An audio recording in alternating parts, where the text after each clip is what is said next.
Good morning दोस्तों। आधुनिक भारत के इतिहास में आज हम लोग जानेंगे मैसूर राज्य के बारे में और मैसूर और अंग्रेज़ों का क्या कनेक्शन था और आंग्ल मैसूर युद्ध कैसे हुआ, उन सभी को हम लोग डिटेल में कहानी के माध्यम से जानेंगे। और आपको इस वीडियो को देखने के बाद ये कन्फ्यूजन आपको दूर हो जाएगा, क्योंकि यह जो मैसूर और आंग्ल मैसूर युद्ध जो होता है वह बहुत ही कन्फ्यूजन रहता है बच्चों को लेकर। इसमें अगर 3 जो चैप्टर है, एक आपको आंग्ल मैसूर युद्ध और फिर एक आंग्ल मराठा युद्ध और एक आंग्ल सिख युद्ध, इसमें सभी बच्चों को कन्फ्यूजन रहता ही है। तो इस कन्फ्यूजन को अगर हम लोग कहानी के माध्यम से समझे और पूरी डिटेल में इसके बैकग्राउंड को जान कर पढ़े तो आपको ये सरल, बहुत ही सरल लगेगा। तो आप इस वीडियो में बने रहिए, आपको ये कहानी के माध्यम से जब समझ लेंगे तो आपको एकदम आसान लगने लगेगा। तो आइए अब हम वीडियो को शुरू करते हैं। सबसे पहले हम जानेंगे मैसूर राज्य के बारे में, उसके बैकग्राउंड के बारे में, फिर उसके बाद जानेंगे अंग्रेज से कैसे इनका पाला पड़ा। तत्कालीन भारत की अगर बात की जाए तो यहाँ पे आप लोग मैप पे देख रहे होंगे, जैसे यहाँ पे बंगाल है, फिर ये मराठा वाला क्षेत्र इतना आता था, फिर ये निजाम यानी हैदराबाद जो क्षेत्र था वर्तमान में वो है, फिर यहाँ पे जो मैसूर आपको दिख रहा है ये मैसूर, यहाँ पे फिर एक त्रावणकोर और यहाँ पे एक कोचीन शहर भी था। और ये आपको दिख रहा होगा एक छोटा सा, जैसे यहाँ पे एक गोवा है, फिर ये कर्नाटक का क्षेत्र पड़ता था। उसके बाद ये आपको पड़ता था उत्तरी सरकारतट, और ये था सबसे बड़ा जो समृद्ध राज्य उस समय का, वह था बंगाल, जिसमें बिहार, उड़ीसा, बांग्लादेश आदि आते थे। और इस बंगाल के बारे में हम लोगों ने पिछले क्लास में जाना था कि कैसे अंग्रेज़ों ने 1757 के पलासी और 1764 के बक्सर के युद्ध में बंगाल को कैसे अपने कब्जे में लेकर इसको कंगाल बना दिया था। और उसके बाद अंग्रेज़ों ने सोचा कि अब हम बंगाल पे कब्जा करने के बाद दूसरी जगह चलते हैं भारत के क्षेत्रों में। तो उनकी नज़र पड़ी दक्षिण में, और दक्षिण में इनका पहला शिकार बना मैसूर। तो मैसूर के बारे में हम लोग आइए डिटेल से जानते हैं। तो आइए सबसे पहले हम समझते हैं मैप के माध्यम से भारत के तत्कालीन राज्यों के बारे में। तो यहाँ पे आपको सबसे बड़ा राज्य दिख रहा होगा बंगाल, और बंगाल को हम लोगों ने पिछले क्लास में जान चुका था कि कैसे अंग्रेज़ों ने पलासी का युद्ध हुआ था 1757 में, और 1764 के बक्सर युद्ध में कैसे बंगाल पे पूर्ण अधिकार करके बंगाल को कंगाल बना दिया था। अब उनकी नज़र यहाँ से दूसरे राज्यों की तरफ पड़ने वाली थी, और वह पड़ी दक्षिण भारत में, और दक्षिण भारत में इसका पहला शिकार हुआ मैसूर। अगर मैसूर ही क्यों हुआ, इसका कारण भी था क्योंकि मैसूर भी उस समय बहुत ही संपन्न समृद्ध वाला राज्य था, और यहाँ पे इसके किनारे पड़ता था मालाबार तट, जहाँ से मसालों की खेती बहुत अच्छी होती थी। तो अंग्रेज़ों ने सोचा कि हम मैसूर पर आक्रमण करेंगे, और आक्रमण करने के बाद मैसूर को अपने कब्जे में करके फिर यहाँ से भी व्यापार करना शुरू करेंगे। और इनका एक कारण यह भी था क्योंकि यहाँ पे इनके पास में था मद्रास, और मद्रास पे इनकी प्रेसिडेंसी थी, वहाँ से इनकी ये खबर अच्छे से ले सकते थे मैसूर की। और मैसूर के अगर पड़ोसी राज्यों की बात की जाए, जिसमें सबसे महत्वपूर्ण इधर मराठा आते थे और एक आते थे निजाम, और मैसूर, निजाम और मराठा की बात की जाए तो ये तीनों में एकजुटता नहीं थी। ये अपने आपसी विवादों को लेकर ही हमेशा घिरे रहते थे। इनमें हमेशा छोटा मोटा युद्ध हुआ करता था निजाम, मराठा और मैसूर के बीच में। और इसी बात का फ़ायदा उठाया यहाँ पे अंग्रेज ने यहाँ पे साउथ में आया और यहाँ पे मराठा और निजाम को लालच देकर अपने हिस्से में मिला लिया, और फिर मैसूर को अपने कब्जे में कर लिया। आंग्ल मैसूर युद्ध के माध्यम से उन सबको हम लोग आगे जानेंगे। तो आइए सबसे पहले हम लोग मैसूर राज्य के बारे में थोड़ा जान लेते हैं, इसके पीछे बैकग्राउंड के बारे में। तो मैसूर राज्य का जो निर्माण हुआ था वह एक युद्ध की देन है, और इस युद्ध का नाम है तालीकोटा का युद्ध, जो हुआ था 1565 ईस्वी में। और उसमें भारत के जो 2 राज्य थे महत्वपूर्ण, एक थे विजयनगर और एक थे बहमनी। यहाँ पे था विजयनगर और यहाँ पे था बहमनी। इन दोनों के बीच में एक युद्ध होता है, उसी का नाम होता है तालीकोटा का युद्ध, जो लड़ा गया था 1565 ईस्वी में। और इस युद्ध में भाग लिया था विजयनगर और बहमनी की संयुक्त सेना प्रांत ने। और बहमनी के अंदर उस समय आते थे बीजापुर, गोलकुंडा, बीदर, अहमदनगर और बरार।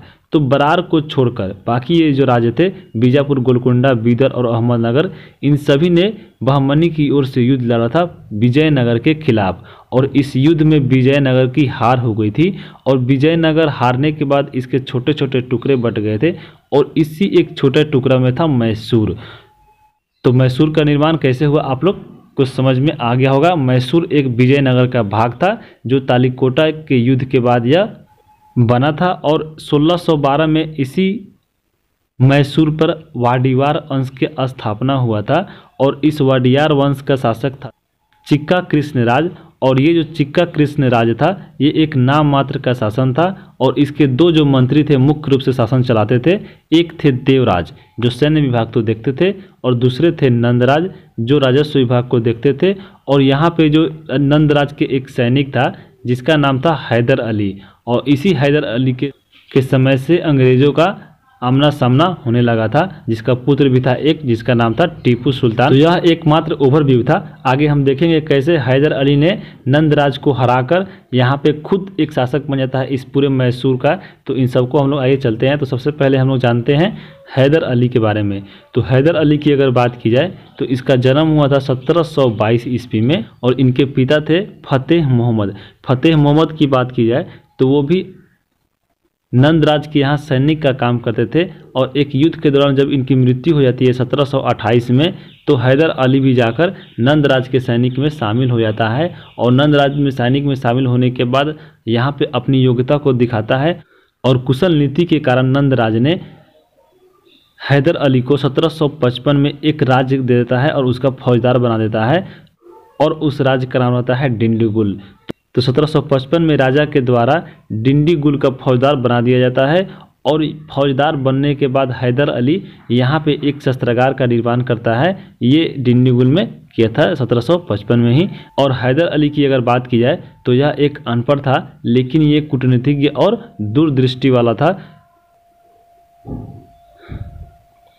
तो इसने एक सलाहकार को अपना नियुक्त किया था अपने क्षेत्र में और उसका नाम था खांडेराव। ये एक ब्राह्मण था और इसी के सलाह से 1761 में जो इनके राजा थे नंदराज उसकी हत्या करवा देता है और मैसूर का शासक खुद बन जाता है यहाँ पे हैदर अली। तो 1761 में हैदर अली नंदराज की हत्या कर मैसूर का शासक बन जाता है और बनते ही अपनी राजधानी को परिवर्तन कर लेता है जो मैसूर से श्रीरंगपट्टनम कर लेता है। तो इसको किसने किया था, याद रखिएगा, हैदर अली ने।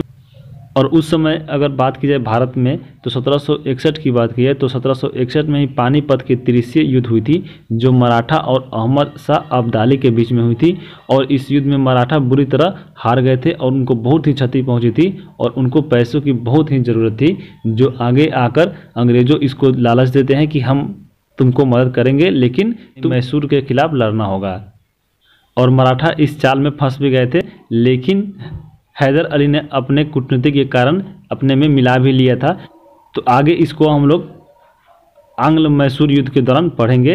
तो यहाँ पे तो हैदर अली सेना को आधुनिक ढंग से प्रशिक्षण देने हेतु फ्रांसीसी अधिकारियों की नियुक्ति की जिसमें मैसूर मजबूत होता गया और अंग्रेज़ों के साथ साथ मराठों और निजाम को ये देखा नहीं जा रहा था क्योंकि मराठा और निजाम इनके पड़ोसी राज्य थे जो आपस में ये लड़ते रहते थे और अंग्रेज़ों को यहाँ पे आक्रमण भी करना था। तो इनको देखा नहीं जा रहा था यहाँ पे क्योंकि ये जो मैसूर था यहाँ पे जब अपनी शक्ति बढ़ाना शुरू किया फ्रांसीसियों के माध्यम से, क्योंकि इन्हीं के क्षेत्र में एक जगह था माहे और माहे में रहते थे फ्रांसीसी और फ्रांसीसी अधिकारियों ने मैसूर के सेना में जाकर अच्छी प्रशिक्षण देने लगे और यह बात रास नहीं आई मराठा और निजामों को और साथ में अंग्रेज़ों को भी। अंग्रेज़ को कीमत थी, अंग्रेज़ को तो आक्रमण करना ही था और मराठा और निजाम नहीं चाहते थे कि ये जब मजबूत हो जाएगा तो हमारे ऊपर ही आक्रमण करेगा और हमारे से ही क्षेत्रों को जीतकर मैसूर में मिला लेगा। तो यहाँ पे अंग्रेज़ों का प्रस्ताव आया मराठा और निजाम को कि तुम हमें हेल्प करो ताकि हम मैसूर को अच्छे से ढंग से हरा सके, हम तुमको पैसा देंगे। और निजामों को बोला हम तुमको क्षेत्र देंगे क्योंकि 1761 में मराठा के पानीपत के तृतीय युद्ध में यहाँ पे हार हुई है, उनको पैसों की ज़रूरत है और निजाम को क्षेत्रों की ज़रूरत है। तो ये दोनों जाकर मिल जाते हैं अंग्रेज से और फिर स्टार्ट होता है पहला आंग्ल मैसूर युद्ध जो 1767 से 1769 के बीच में शुरू होता है। और इस युद्ध में भाग लेते हैं हैदर अली और एक तरफ रहता है अंग्रेज। शुरू में मराठा और निजाम की अगर बात की है तो ये दोनों अंग्रेज़ों में के पास जाकर मिल जाते हैं, लेकिन यहाँ पे हैदर अली अपनी कूटनीति के माध्यम से ये मराठा के पास जाते हैं और मराठा को बोलते हैं आपको पैसे की ज़रूरत है, आपने अभी युद्ध हारा है पानीपत का तृतीय युद्ध, हम आपको पैसा देते हैं। और फिर ये जाता है हैदर अली निजाम के पास और निजाम को भी अपने क्षेत्र देने का वादा करते हैं और इन दोनों को फिर अपने मैसूर में मिला लेते हैं अंग्रेज़ों के खिलाफ लड़ने के लिए और शुरू हो जाता है पहला आंग्ल मैसूर युद्ध। और युद्ध स्टार्ट जब हो जाता है तो मैसूर को सबसे पहले थोड़ी सी हार होने लगती है। तो यह देखकर निजाम घबरा जाते हैं कि हम हेल्प कर रहे हैं जिसकी, वो हार रहा है। तो निजाम जाकर अंग्रेजों से मिल जाता है, लेकिन मराठा मैसूर के तरफ से ही लड़ता है। लेकिन अंत में इस युद्ध में मैसूर ही जीता है और हैदर अली इन सभी अंग्रेजों को खदेड़ कर भगा देते हैं। और ये सभी अंग्रेज जाकर यहाँ पे मद्रास में जाकर छुपते हैं, और मद्रास में छुपने के बाद वहाँ पे अंग्रेज सरेंडर हो जाते हैं मैसूर के सामने, और इस युद्ध में विजय होती है हैदर अली की। तो हैदर अली जब पहला आंग्ल मैसूर युद्ध जीत जाता है तो अंग्रेजों के साथ एक संधि होती है जिसको बोला जाता है मद्रास की संधि। और इस मद्रास की संधि के तहत अंग्रेजों को क्या खमियाजा भुगतना पड़ा, तो अंग्रेजों से 50,000 रुपया हैदर अली ने युद्ध हर्जाना के रूप में लिया कि आप हमारे क्षेत्र पे आक्रमण किए हैं, हम आपसे 50,000 रुपया युद्ध हर्जाना लेंगे। और उसके बाद हैदर अली ने अंग्रेजों से बोला कि भविष्य में हमारे ऊपर यानी मैसूर के ऊपर कोई भी अगर बाहरी आक्रमण करता है, जैसे मराठा, निजाम या अन्य कोई क्षेत्र अगर हमारे ऊपर आक्रमण करता है, तो आपको हमारे साथ मिलकर युद्ध करना होगा और बाहरी आक्रमण से हमको रक्षा करना पड़ेगा। ये कही गई थी मद्रास की संधि के तहत, और इसी के साथ पहला युद्ध समाप्त हो जाता है। तो आइए हम चलते हैं अगला युद्ध के कारण, और अगला युद्ध हम यहाँ पे शॉर्टकट में देख लेते हैं। जैसे यहाँ पे पहला आंग्ल मैसूर हम लोगों ने देख चुका कि कैसे 1767 में हुआ था, और इसमें हैदर अली की विजय हुआ था। और इस विजय के बाद मद्रास की संधि हुई थी 1769 में, और संधि के तहत यहाँ पे 50,000 रुपया और अंग्रेजी सहायता की मांग हो चुकी थी। और उस समय कोई गवर्नर यहाँ पे भारत में नहीं था, तो ये आपको दिख रहा हुआ यहाँ पे खाली है। और उसके बाद द्वितीय आंग्ल मैसूर युद्ध होता है, और इसका कारण क्या था, तो इसका कारण यह था कि यहाँ पे संधि का उल्लंघन हुआ था। जो पहला युद्ध में संधि हुई थी मद्रास की संधि, इस संधि का उल्लंघन किया था अंग्रेजों ने। क्योंकि अगर हम लोग यहाँ पे मैप पर देखें तो ये मैसूर जो यहाँ पे राज्य था वो बोला गया था कि हमको सहायता करने के लिए बाहरी आक्रमण से, लेकिन मराठा ने जब यहाँ पे मैसूर पे हमला बोला तो मैसूर की तरफ से अंग्रेजों ने सहायता नहीं की, और इस मद्रास की संधि का उल्लंघन हुआ। और इसी उल्लंघन के कारण ही हैदर अली ने अंग्रेजों से बदला लेने के लिए फिर दूसरा आंग्ल मैसूर युद्ध लड़ा, जो 1780 से लेकर 1784 तक चला था। और इसका कारण क्या था, तो संधि का उल्लंघन। और इस जब युद्ध शुरू हुआ तो अंग्रेजी सेना का नेतृत्व कर रहे थे सर आयर कूट, और हैदर अली के बीच में द्वितीय आंग्ल मैसूर युद्ध शुरू हो जाती है। लेकिन कुछ दिनों बाद यानी 1782 में हैदर अली की मृत्यु हो जाती है, और फिर इसका जो बेटा है हैदर अली का टीपू सुल्तान बाकी का युद्ध संभालता है, और फिर यह मैसूर का शासक बन जाता है टीपू सुल्तान। तो टीपू सुल्तान के भी हम लोग आगे जानेंगे। लेकिन इस युद्ध में क्या हुआ, टीपू सुल्तान की हार हो जाती है, और उस समय गवर्नर जनरल कौन थे, तो वह थे वारेन हेस्टिंग। इनको आप याद रखिएगा, ये पूछता है एग्जाम में कि द्वितीय आंग्ल मैसूर युद्ध के समय या हैदर अली की मृत्यु के समय बंगाल का गवर्नर जनरल कौन था, तो वह था वारेन हेस्टिंग। और इस युद्ध की समाप्ति मंगलौर की संधि के तहत होती है, जो 1784 में हुई थी। फिर उसके कुछ दिनों बाद शुरू होता है तृतीय आंग्ल मैसूर युद्ध, जो होता है 1790 से लेकर 1792 के बीच में। और इस 1790 से 92 के बीच में अगर बात की जाए तो कारण इस युद्ध का क्या था, तो टीपू का फ्रांसीसियों के समर्थन। क्योंकि जब यहाँ पर टीपू सुल्तान ने देखा कि हम लोगों ने कैसे यहाँ पर युद्ध लड़ा और फिर हार गए, तो इसने फ्रांसीसियों से मदद मांगी। तो फ्रांसीसियों से मदद मांगने के कारण ही अंग्रेजों ने इस पर तीसरा आक्रमण किया था, और यह हुआ था 90 से लेकर 92 के बीच में। और यहाँ पे भी फिर टीपू सुल्तान की हार हो गई थी, और इसमें एक संधि हुई थी जो हुई थी श्रीरंगपट्टनम की संधि, जो हुई थी 1792 ईस्वी में। और उस समय बंगाल के जो गवर्नर जनरल थे वह थे लॉर्ड कॉर्नवालिस। और लॉर्ड कॉर्नवालिस का एक कथन भी उस समय इसने कहा था इसके खिलाफ में, और वह क्या कहा था, मैंने अपने मित्रों यानी मराठों और निजामों को ज़्यादा मजबूत भी नहीं होने दिया और दुश्मनों को विनाश भी कर दिया। क्योंकि ये मराठा और निजाम को अपने क्षेत्र में मिलाने के बाद इनको क्षेत्र भी कुछ नहीं दिया, यानी मजबूत भी नहीं होने दिया, और इनका जो दुश्मन था मैसूर उसको विनाश भी कर दिया। ये कथन था लॉर्ड कॉर्नवालिस का, जो उस समय बंगाल के गवर्नर जनरल थे। जब 1792 में यह युद्ध समाप्त होती है तो श्रीरंगपट्टनम की संधि होती है, और संधि के तहत अंग्रेज मराठा और निजाम को विजित क्षेत्र दे दिया है। क्योंकि यहाँ पे बोला था कि तुम हमारे साथ लड़ो, हम तुमको पैसा और क्षेत्र देंगे। तो श्रीरंगपट्टनम की संधि के तहत जो तय हुआ था अंग्रेज मराठा और निजाम को विजित क्षेत्र दे दिए, और उसके बाद 1792 में तृतीय युद्ध की समाप्ति हो जाती है।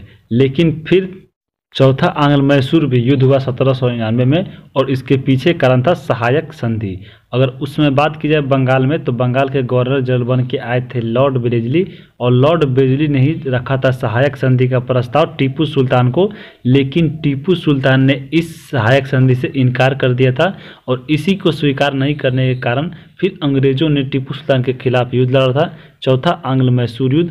और इस युद्ध में 1799 में टीपू सुल्तान की मृत्यु हो जाती है, और यहाँ पे पूरी मैसूर की समाप्त हो जाती है, और यहाँ पे चारों आंग्ल मैसूर युद्ध समाप्त हो जाता है। तो यहाँ पे अगर हम संधि की बात करें, याद रखें, कैसे याद हम रखेंगे, तो हम लोगों ने यहाँ पे एक ट्रिक देखेंगे कि पहला युद्ध में हुआ था मद्रास की संधि, और दूसरे युद्ध में हुआ था मंगलौर की संधि, और तृतीय युद्ध में हुआ था श्रीरंगपट्टनम की संधि। तो इसको हम लोग एक ट्रिक रखेंगे MMS। आपको याद रखना है MMS, यानी MMS पहला, दूसरा और तीसरा। तो और इसमें चौथा में कोई संधि नहीं हुई थी। यहाँ पे टीपू सुल्तान की मृत्यु हुई 1799 में, तो ये खाली हो गया था। तो याद रखिएगा MMS पहला, दूसरा और तृतीय, ये संधि हुई। और यहाँ पे गवर्नर जनरल पूछ लेता है, तो नीचे जब पहला यहाँ पे हम लोग देखे हैं कैसे खाली था संधि यहाँ पे नीचे, वैसे ही आपको ऊपर एक पहला जो हुआ था, पहला युद्ध जो हुआ था आंग्ल मैसूर युद्ध का, उसमें कोई भी गवर्नर जनरल उसमें नहीं थे बंगाल का, तो ये भी आपको खाली रहेगा। और द्वितीय आंग्ल मैसूर युद्ध से हम लोग यहाँ पे अगर देखें तो उसमें द्वितीय पे था वारन हेस्टिंग, और फिर यहाँ पे था कर्नवालिस, और फिर यहाँ पे था बेलेजली। तो यह इसको भी आप लोग याद रख सकते हैं कुछ बनाकर अपने से ट्रिक। तो आइए हम लोग जान लेते हैं टीपू सुल्तान के बारे में, जो 1782 से 1799 तक था। और यहाँ पे इनका पूरा नाम था सुल्तान फतेह अली खान साहब, और ये किसके पुत्र थे, तो हैदर अली के पुत्र थे। जब हैदर अली की मृत्यु हुई थी 1782 में, यानी द्वितीय आंग्ल मैसूर युद्ध के दौरान, तो टीपू सुल्तान मैसूर का शासक बनता है, और बादशाह की उपाधि 1787 में ये धारण करता है। और इन्होंने कौन कौन से काम किए इसको भी देख लेते हैं। इन्होंने आधुनिक कैलेंडर को लागू करते हैं, और जैकोबिन क्लब था, एक फ्रांसीसी क्रांति का प्रतीक था, उसमें ये हिस्सा बनते हैं, यानी उसका एक सदस्य बनते हैं टीपू सुल्तान। और श्रीरंगपट्टनम में एक स्वतंत्रता का वृक्ष भी लगाया, किसने, तो टीपू सुल्तान ने। तो ये टीपू सुल्तान से संबंधित बातें थी। तो यहाँ पे ये आंग्ल मैसूर युद्ध समाप्त होता है। हम लोग आगे मिलेंगे अगले क्लास में, और वह होगा मराठा के बारे में। तो मराठा के बारे में हम लोग आगे देखेंगे। अगर आप चैनल पर नए हैं तो सब्सक्राइब भी कर लीजिए, और इसका PDF प्राप्त करना है तो आप टेलीग्राम से जाकर जुड़े स्टूडेंट जलखाना सर्च कीजिएगा, ज्वाइन होकर आप PDF वहाँ से प्राप्त कर सकते हैं। वीडियो को यहीं पर रोकते हैं। धन्यवाद।